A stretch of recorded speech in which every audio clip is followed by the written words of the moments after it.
சிவபெருமான் ருத்ர வடிவானவர். அவரை எவரொருவர் உண்மையான பக்தியுடன் வழிபட்டாலும் உடனடியாக மனமிறங்கி அவர்களுக்கு அருளை வழங்கக்கூடியவர்.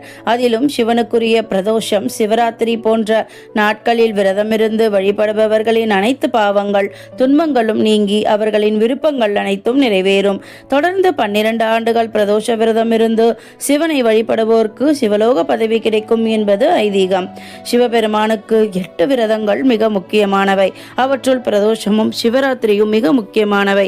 தினமும் மாலை 4:30 மணி முதல் 6 மணி வரையிலான காலத்தை பிரதோஷ காலம் என்கிறோம். தினமும் வரும் பிரதோஷ காலத்திற்கு நித்திய பிரதோஷம் என்று பெயர். தினமும் வரும் பிரதோஷ காலத்தில் சிவபெருமானை வழிபட முடியாவிட்டாலும் திரையோதிசி திதியில் வரும் பிரதோஷத்தன்று கண்டிப்பாக சிவ வழிபாடு செய்ய வேண்டும். அனைத்து வகையான தோஷங்களையும் நீக்கக்கூடியது பிரதோஷமாகும்.